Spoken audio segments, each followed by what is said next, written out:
श्रीमद् भगवद गीता दैवासुर संपद विभागयोग अध्याय 16 दैवासुर संपद विभागयोग भागवत गीता चैप्टर 16 अथ षोडशोध्याय दैवासुर संपद विभागयोग फल सहित दैवी और आसुरी संपदा का कथन।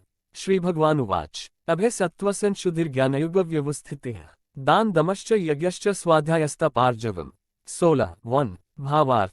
श्री भगवान बोले, भय का सर्वथा अभाव, अंतःकरण की पूर्ण निर्मलता, तत्वज्ञान के लिए ध्यान योग में निरंतर दृढ़ स्थिति, परमात्मा के स्वरूप को तत्व से जानने के लिए सच्चिदानंद परमात्मा के स्वरूप में एक ही भाव से ध्यान की निरंतर गाढ़ स्थिति का ही नाम ज्ञान योग व्यवस्थिति समझना चाहिए। और सात्विक दान गीता अध्याय 17 श्लोक 20 में जिसका विस्तार किया है, इंद्रियों का दमन, भगवान, देवता और गुरुजनों की पूजा तथा अग्निहोत्र आदि उत्तम कर्मों का आचरण एवं वेद शास्त्रों का पठन पाठन तथा भगवान के नाम और गुणों का कीर्तन, स्वधर्म पालन के लिए कष्ट सहन और शरीर तथा इंद्रियों के सहित अंतःकरण की सरलता। 16:1 अहिंसा सत्यमक्रोधस्त्यागः शांतिर्पैशुनम् दया भूतेष्वलोलुप्त्वम् मार्दवम् ह्रीर्चापलम्। 16:2 भावार्थ। मन, वाणी और शरीर से किसी प्रकार भी किसी को कष्ट न देना, यथार्थ और प्रिय भाषण, अंतःकरण और इंद्रियों के द्वारा जैसा निश्चय किया हो वैसे का वैसा ही प्रिय शब्दों में कहने का नाम सत्य भाषण है। अपना अपकार करने वाले पर भी क्रोध का न होना, कर्मों में कर्तापन के अभिमान का त्याग, अंतःकरण की उपरति अर्थात चित्त की चंचलता का अभाव, किसी की भी निंदादी न करना, सब भूत प्राणियों में हेतुरहित दया, इंद्रियों का विषयों के साथ संयोग होने पर भी उनमें आसक्ति का न होना, कोमलता, लोक और शास्त्र से विरुद्ध आचरण में लज्जा और व्यर्थ चेष्टाओं का अभाव। 16:2 तेजः क्षमा धृते शौचमद्रोहो नातिमानिता भवन्ति संपदम दैवीं विजातस्य भारत। 16:3 भावार्थ। तेज श्रेष्ठ पुरुषों की उस शक्ति का नाम तेज है कि जिसके प्रभाव से उनके सामने विषयासक्त और नीच प्रकृति वाले मनुष्य भी प्रायः अन्यायाचरण से रुककर उनके कथनानुसार श्रेष्ठ कर्मों में प्रवृत्त हो जाते हैं। क्षमा, धैर्य, बाहर की शुद्धि गीता अध्याय 13 श्लोक 7 की टिप्पणी देखनी चाहिए। एवं किसी में भी शत्रुभाव का न होना और अपने में पूज्यता के अभिमान का अभाव, ये सब तो है अर्जुन दैवी संपदा को लेकर उत्पन्न हुए पुरुष के लक्षण हैं। 16:3 दंभो दर्पोभिमानश्च क्रोधः पारुष्यमेव च अज्ञान चाभिजातस्य पार्थ संपदमासुरीम्। 16:4 भावार्थ। हे पार्थ, दम्भ, घमंड और अभिमान तथा क्रोध, कठोरता और अज्ञान भी ये सब आसुरी संपदा को लेकर उत्पन्न हुए पुरुष के लक्षण हैं। 16:4 दैवी संपद्विमोक्षाय निबंधायासुरी मता मा शुचः संपदम दैवीं विजातोसि पांडव। 16:5 भावार्थ। दैवी संपदा मुक्ति के लिए और आसुरी संपदा बांधने के लिए मानी गई है। इसलिए हे अर्जुन, तू शोक मत कर, क्योंकि तू दैवी संपदा को लेकर उत्पन्न हुआ है। 16:5 आसुरी संपदा वालों के लक्षण और उनकी अधोगति का कथन। द्वौ भूत्सर्गो लोकस्मिन् दैव आसुरैव च दैवो विस्तर्श प्रोक्त आसुर पार्थ में शृणु। 16:6 भावार्थ। हे अर्जुन, इस लोक में भूतों की सृष्टि यानी मनुष्य समुदाय दो ही प्रकार का है, एक तो दैवी प्रकृति वाला और दूसरा आसुरी प्रकृति वाला। उनमें से दैवी प्रकृति वाला तो विस्तार पूर्वक कहा गया, अब तू आसुरी प्रकृति वाले मनुष्य समुदाय को भी विस्तार पूर्वक मुझसे सुन। 16:6 प्रवृत्ति च निवृत्ति च जना न विदुरासुराः न शौचम नापि चाचारो न सत्यम तेषु विद्यते। 16:7 भावार्थ। आसुर स्वभाव वाले मनुष्य प्रवृत्ति और निवृत्ति इन दोनों को ही नहीं जानते, इसलिए उनमें न तो बाहर भीतर की शुद्धि है, न श्रेष्ठ आचरण है और न सत्य भाषण ही है। 16:7 असत्यम प्रतिष्ठते जगदाहुर्नीश्वरम अपस्पर्शंभूत किमन्यत् कामहेतुकम्। 16:8 भावार्थ। वे आसुरी प्रकृति वाले मनुष्य कहा करते हैं कि जगत आश्रय रहित, सर्वथा असत्य और बिना ईश्वर के, अपने आप केवल स्त्री पुरुष के संयोग से उत्पन्न है, अतएव केवल काम ही इसका कारण है, इसके सिवा और क्या है। 16:8 एता दृष्टिम वष्टभ्य नष्टात्मानोल्पबुद्धयः प्रभवन्त्युग्रकर्माणः क्षयाय जगतो हिताः। 16:9 भावार्थ। इस मिथ्या ज्ञान को अवलंबन करके जिनका स्वभाव नष्ट हो गया है तथा जिनकी बुद्धि मंद है, वे सब अपकार करने वाले क्रूकमी मनुष्य केवल जगत के नाश के लिए ही समर्थ होते हैं। 16:9 कामाश्रित्य दुष्पूर दम्भमान मदान्विताः मोहाद् गृहीत्वा सद्ग्रहान् प्रवर्तन्ते शुचिव्रताः। 16:10 भावार्थ। वे दम्भ, मान और मद से युक्त मनुष्य किसी प्रकार भी पूर्ण न होने वाली कामनाओं का आश्रय लेकर अज्ञान से मिथ्या सिद्धांतों को ग्रहण करके भ्रष्ट आचरणों को धारण करके संसार में विचरते हैं। 16:10 चिंतां परिमेया च प्रलयांतामुपाश्रिताः कामोपभोग परमा अतावदिति निश्चिताः। 16:11 भावार्थ। तथा वे मृत्यु पर्यंत रहने वाली असंख्य चिंताओं का आश्रय लेने वाले, विषयभोगों के भोगने में तत्पर रहने वाले और इतना ही सुख है इस प्रकार मानने वाले होते हैं।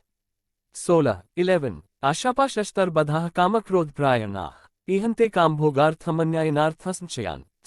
12 भावार्थ वे आशा की सैकड़ों फांसियों से बंधे हुए मनुष्य काम क्रोध के परायण होकर विषय भोगों के लिए अन्यायपूर्वक धनादि पदार्थों का संग्रह करने की चेष्टा करते हैं। 12 इदमद्य मया लब्धमिम प्राप्स्ये मनोर्थम इदमस्तीदम्पि में भविष्यति पुनर्धनम। 13 भावार्थ वे सोचा करते हैं कि मैंने आज ये प्राप्त कर लिया है और अब इस मनोरथ को प्राप्त कर लूंगा, मेरे पास यह इतना धन है और फिर भी यह हो जाएगा। 13 असौ मया हतः शत्रुर्हनिष्ये चाप्रान्पि ईश्वरोहमः भोगी सिद्धोह बलवान सुखी। 14 भावार्थ वह शत्रु मेरे द्वारा मारा गया और उन दूसरे शत्रुओं को भी मैं मार डालूंगा। मैं ईश्वर हूँ, ऐश्वर्य को भोगने वाला हूँ, मैं सब सिद्धियों से युक्त हूँ और बलवान तथा सुखी हूँ। 14 आयोभि जन्वान अस्मि कौन्योस्ति सदृशो मया यक्ष्ये दास्यामि मोदिष्य इत्यज्ञान विमोहिता। 15 अनेक चित्त विभ्रांता मोहजाल समावृता प्रसक्ता कामभोगेषु पतंती नरकेषु चो। 16 भावार्थ मैं बड़ा धनी और बड़े कुटुंब वाला हूँ, मेरे समान दूसरा कौन है, मैं यज्ञ करूंगा, दान दूंगा और आमोद प्रमोद करूंगा। इस प्रकार अज्ञान से मोहित रहने वाले तथा अनेक प्रकार से भ्रमित चित्त वाले मोहरूप जाल से समावृत और विषय भोगों में अत्यंत आसक्त आसुर लोग महान अपवित्र नरक में गिरते हैं। 16 आत्मसंभाविता स्तब्धा धनमान मदान्विता यजन्ते नाम्यज्ञस्ते दम्भेनावेदि पूर्वकम। 17 भावार्थ वे अपने आप को ही श्रेष्ठ मानने वाले घमंडी पुरुष धन और मान के मद से युक्त होकर केवल नामात्र के यज्ञों द्वारा पाखंड से शास्त्र विधि रहित यजन करते हैं। 17 अहंकार बलम दर्प कामम क्रोध च संश्रिता मामात्म परदेहेषु प्रद्विषन्तोभ्यसुएका। 18 भावार्थ वे अहंकार बल घमंड कामना और क्रोधादि के परायण और दूसरों की निंदा करने वाले पुरुष अपने और दूसरों के शरीर में स्थित मुझ अंतर्यामी से द्वेष करने वाले होते हैं। 18 तान द्विष्यतः क्रूरान संसारेषु नाराधमान क्षिपाम्यजस्रम शुभानासुरीष्वेव योनिषु। 19 भावार्थ उन द्वेष करने वाले पापाचारी और क्रूरकर्मी नराधमों को मैं संसार में बार बार आसुरी योनियों में ही डालता हूँ। 19 आसुरी योनिमापन्ना मूढ़ा जन्मनि जन्मनि माम प्राप्य कौन्तेय ततो यान्त्यधमा गतिम। 20 भावार्थ हे अर्जुन वे मूढ़ मुझको न प्राप्त होकर ही जन्म जन्म में आसुरी योनि को प्राप्त होते हैं, फिर उससे भी अति नीच गति को ही प्राप्त होते हैं अर्थात घोर नरकों में पड़ते हैं। 20 शास्त्र विपरीत आचरणों को त्यागने और शास्त्रानुकूल आचरणों के लिए प्रेरणा। त्रिविध नरकसेदम द्वारा नाशन मात्मन काम क्रोधस्तथा लोभस्तस्मादेतत्रयम् त्यजेत।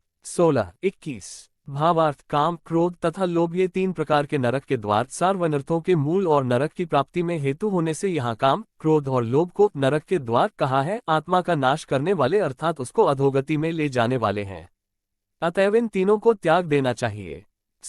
21 एतर विमुक्तः कौन्तेय तमोद्वारस्त्रिभिर्नर आश्रित्यात्मना श्रेयस्ततो याति परागतिम। 22 भावार्थ हे अर्जुन इन तीनों नरक के द्वारों से मुक्त पुरुष अपने कल्याण का आचरण करता है, अपने उद्धार के लिए भगवदाज्ञानुसार बरतना ही अपने कल्याण का आचरण करना है, इससे वह परमगति को जाता है अर्थात मुझको प्राप्त हो जाता है। 22 यह शास्त्रविधि मुत्सृज्य वर्तते कामकारतः न स सिद्धिं वाप्नोति न सुख न परागतिम।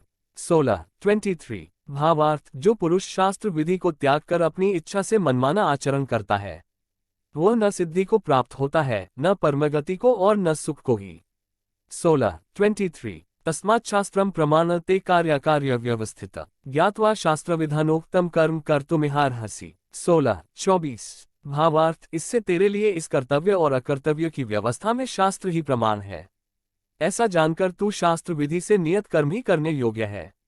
24 ओम तत्सदिति श्रीमद्भगवद्गीतासूपनिषत्सु ब्रह्मविद्यायां योगशास्त्रे श्रीकृष्णार्जुन दैवासुर संपद विभागयोगो नाम षोडशोऽध्याय।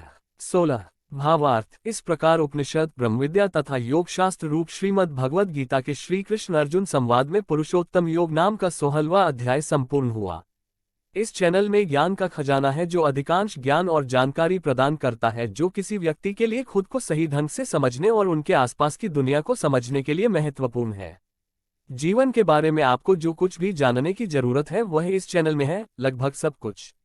इस चैनल को अपने दोस्तों रिश्तेदारों में शेयर करें और सब्सक्राइब, लाइक, कमेंट भी करें।